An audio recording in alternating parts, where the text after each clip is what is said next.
Jadi bagaimana untuk anda menggunakan perisian OBS Studio yang banyak digunakan oleh pengajar, oleh pemain video game dan sebagainya. Umum tahu bahawa perisian OBS ini adalah penting dan dia adalah percuma, jadi dia sebenarnya banyak kelebihan. Dan untuk membuat video, perlu anda ketahui tentang bagaimana untuk menggunakan OBS ini secara asas. Jadi saya Cikgu Siril, saya akan tunjukkan secara ringkas bagaimana anda boleh menggunakan OBS Studios untuk menghasilkan sebuah video dan merakam skrin anda pada masa yang sama. Tanpa buang masa, lihatlah tutorial ini.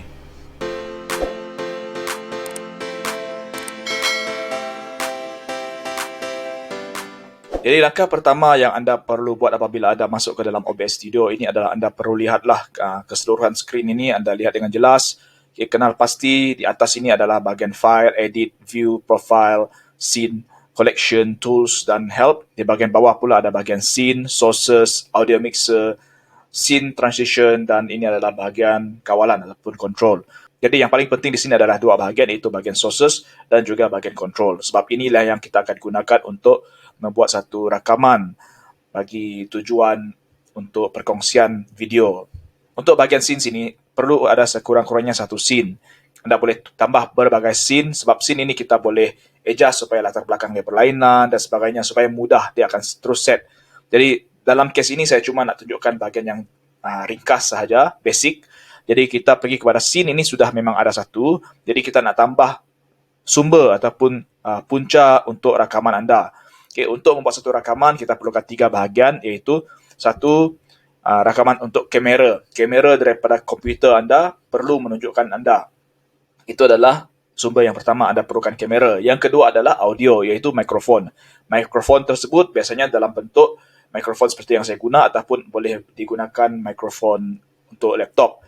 Dan yang ketiga adalah paparan ataupun sumber daripada komputer tersebut, iaitu paparan yang anda nak paparkan, contohnya slideshow, video dan sebagainya. Okay, tiga ini adalah yang penting. Jadi untuk menambah ini, kita perlu pergi kepada butang ataupun tab sources ini, sumber, sources, pergi pada add, iaitu butang plus, klik pada add dan pilih. Untuk pertama kita masukkan audio.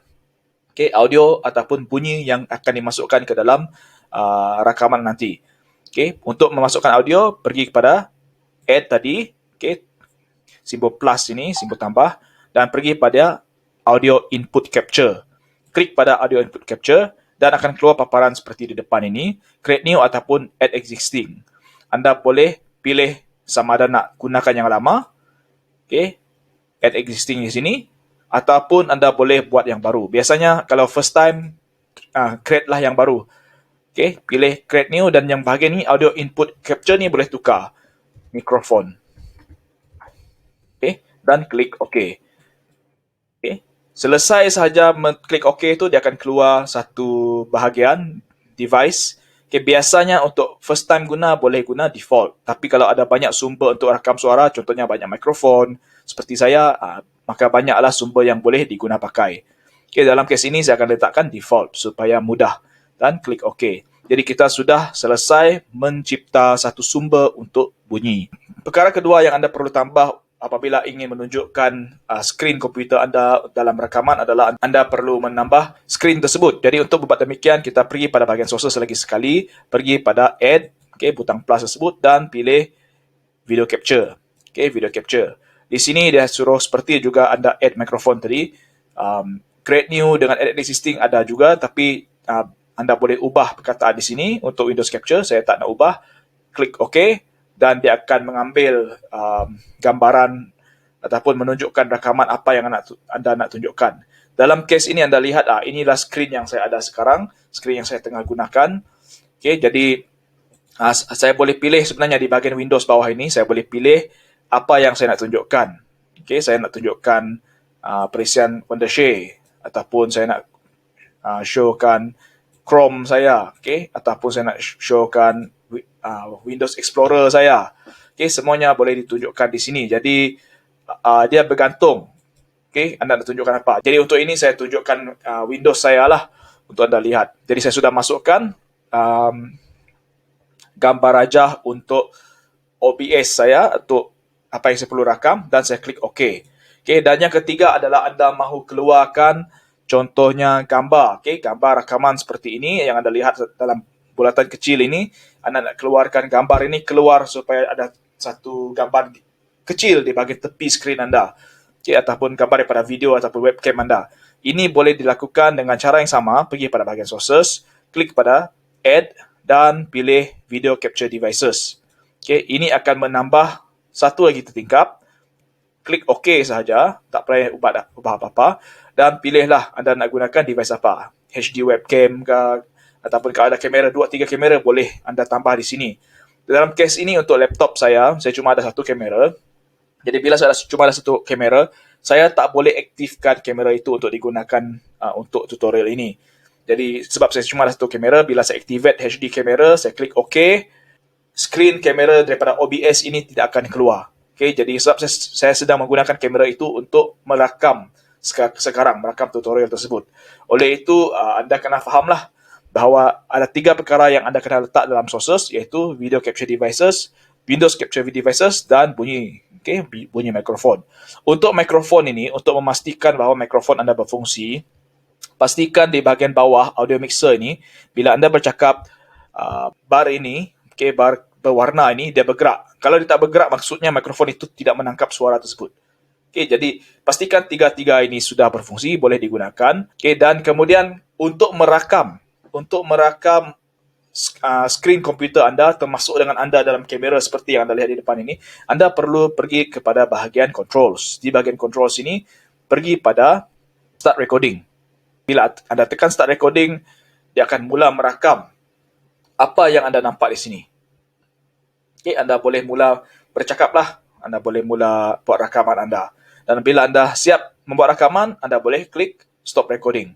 Semudah itu saja. Jadi beberapa perkara yang anda perlu ingat apabila menggunakan preset OBS ini. Yang pertama adalah anda perlu setkan sources ataupun punca rakaman anda. Ada beberapa perkara penting yang anda perlu ingat apabila membuat satu rakaman dengan menggunakan OBS Studios ini. Yang pertama adalah anda mesti pastikan anda mempunyai sources. Dalam kes ini kita ada 3, iaitu satu untuk suara kita menggunakan mikrofon. Mikrofon. Yang kedua kita menggunakan Windows Capture. Windows Capture ni untuk merakam skrin. Dan yang ketiga adalah Video Capture. Video Capture ni untuk mengambil rakaman daripada webcam. 3 benda ini perlu anda settingkan dalam sources. Kemudian selepas anda selesai buat setting di sini, anda bolehlah mula merakam dengan klik pada Start Recording. Terus boleh klik pada Start Recording. Dan macam mana dengan video yang anda sudah hasilkan? Di mana anda nak mencari video tersebut? Mudah saja. Anda pergi kepada bahagian atas ini. Bahagian file. Ataupun kalau tak mau pergi atas, pergi bawah ni pun boleh. Bahagian controls, pergi setting. Dan anda klik kepada bahagian output. Lihat pada bahagian recording ini, dia ada path. Lihat pada bahagian path ini, dan di sinilah video nanti yang sudah habis dirakam, dia akan disimpan dalam path ini. Anda cuma perlu cari path tersebut, cari file tersebut dalam lokasi yang sudah ditunjukkan di sini. Senang saja. Terima kasih kerana menonton tutorial tadi. Saya harap apa yang saya terangkan jelas. Saya harap ianya membantu anda supaya anda faham dan tahu macam mana menggunakan OBS Studios. Saya harap anda akan cuba dan akan belajar dengan lebih bersungguh-sungguh lagi cara untuk menggunakan sepenuhnya, seoptimumnya preset ini. Jika ada apa-apa persoalan, tinggalkan saja dalam ruangan komen. Jika inginkan lebih banyak maklumat, tanya saja saya boleh dihubungi melalui media sosial dan juga melalui komen-komen di bawah. Jadi terima kasih kerana menonton dan selamat mencuba dan terima kasih.